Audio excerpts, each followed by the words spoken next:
Alright guys, we are back with some more MX versus ATV Legends. Today we have the brand new 2024 Nashville Supercross track to check out. So, a lot of stuff I want to do in this video. It was going to be shorter, but I decided I'm probably not going to do the replica at the end of the week. So, we'll get a little bit of a race recap review of what happened at Foxborough, and then but before we do that, we'll go over the track, the stadium, so you can appreciate the work that Rainbow Studios has been doing with these replica tracks to give you not only a really cool track, but a stadium that makes it feel more like the real life event. So we'll go over that, get some laps in. The track is really fun, really fast, but kind of unique this time, and so we'll do that, some different lines, and try to show you the track the best I can, and go from there. So let's just jump into it and check out 2024 Nashville. Okay, here we go, jumping into 2024 Nashville. The track, the stadium, the environment outside of the stadium that you can kind of see when you're down on the track is so cool. It was done really, really well. It makes it more immersive and looks great. So this track, this stadium, again, done very well. The track is pretty fast and pretty short. I mean, I'm pretty sure I got like 51, so for sure sub 50 lap times on it, but just because it's really short, I would say Indy was really short too, but this track has a bunch of different lines in that rhythm section after the finish line, and then it kind of has these 3 jumps that go across the start straight, one of them on the start straight, so it will be kind of an offset, you know, set apart start right by where they drop the gate, so kind of cool. Really well done, but yeah, let's jump into it now with the gameplay for 2024 Nashville. Okay, so before the finish line, we actually have 2 jumps, a table, and a jump. There's 2 different ways you can take that. Then we have the finish line. I go triple, quad, quad here. So that quad into the corner, really easy to overjump. Then I decided to go double single over the start straight. You can go single double or just single all the way through it. These whoops are similar to what we had from Foxborough, but they're steeper, a little bit peaked, and that you can blitz them pretty easy, but they are a bit tougher. So you can jump them a little bit better than we could the weekend before. We have the sand section. Well, we had a double, triple sand section. Go back down the start straight, and then you can go inside roll, step on, step off, which is what I prefer. Or you could go outside and then triple on, step off, and then hit the finish line. So I would say that's probably the easiest way to do it.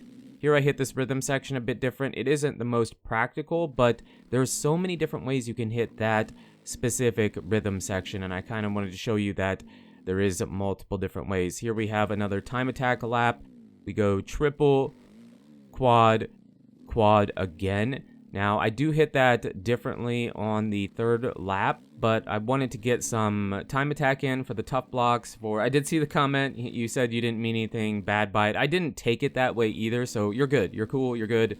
But yeah, I wanted to get the tough blocks up so you can see the track for that specific comment, and for anybody else that wants to see the track the way it would be if you were racing it and whatnot, and you know, go from there. So this lap is very similar, not quite as good as the first lap, but pretty similar. So yeah, I love this track. It isn't my favorite. I would say Glendale is probably still up there, but really good. I would consider this as good as most of the tracks. Even if the lap times are fast, the track is very, very flowy, and it just works out really well. So here, I think we hit this differently. Now, I did record this a while ago, and now I'm going back and watching it. No, we hit this the same. So we triple, quad, quad. The next lap will be where we hit that rhythm section a bit different. You can actually have a 5 into that corner, so it is a bit different. And then here, I didn't really talk about it, but you have kind of 2 different lines you can take on that. If you go outside, it's a bit lower, but if you go inside, it's a bit higher.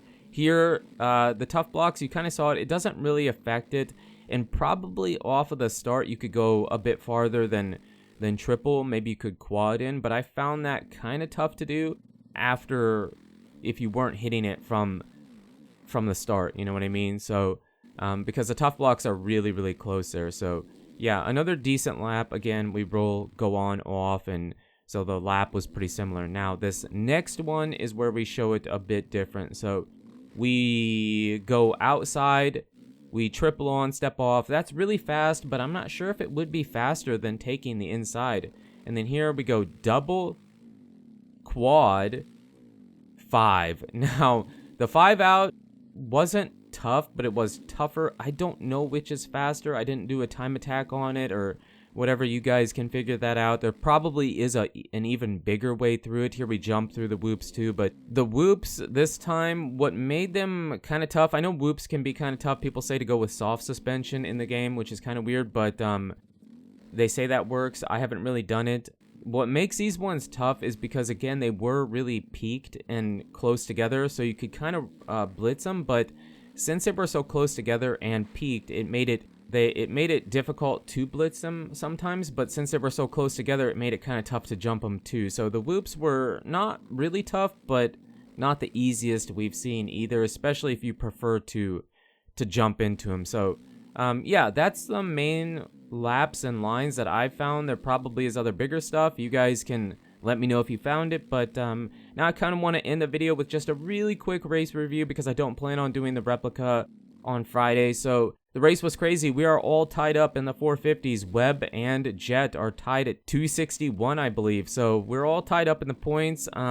Chase Sexton is not that far back either, 15 points. Tomac is like 30 back. He had a rough night. He looked good most of the day, but didn't get a great start, went down, and just ended up in 6th place. So the podium would have been Webb, Sexton, Roxon, and then Anderson, Jet Lawrence, and Tomac. So really crazy. Roxon didn't look that great most of the night, but then in the main he looked great. He kept it close on Webb, and then Sexton had a heck of a time trying to get around him, and then even late Webb messed up, and then it was kind of a three-way battle for the lead. And Sexton, it felt like he might be able to get him, but he wasn't able to. They both kind of messed up on the second or last lap of the race, and so it stayed the same, and then Webb ended up blitzing the whoops instead of jumping into him.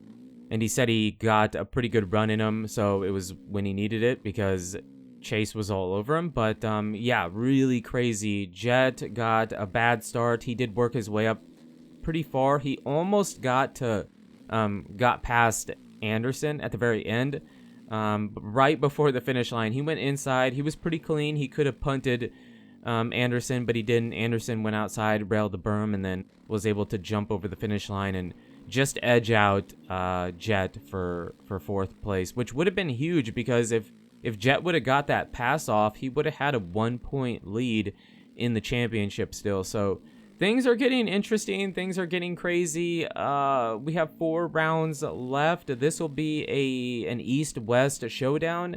Hayden Deegan won the 250s pretty easily. Cameron McAdoo got 2nd. He extended the points lead over Vial. Vial got 3rd, but he lost a bit to Hayden Deegan. So really, really interesting race. The track didn't get quite as bad as they have because it had this had a hard base and got kind of dry, slippery. The rain didn't really end up being a problem. Now, it did rain a bit, just a tiny bit in the main event for the 450s. I didn't even notice it. If they wouldn't have said anything, I would have had no idea, but yeah, it did rain a tiny bit, and Webb said that got a bit weird, but overall, it was a really good race, and the 450s are shaping up to get very, very interesting here. You could tell Jet was pretty disappointed with what happened, but, you know, he's still the fastest, but Webb had the fastest qualifying time. He had the fastest lap time in the main event, too.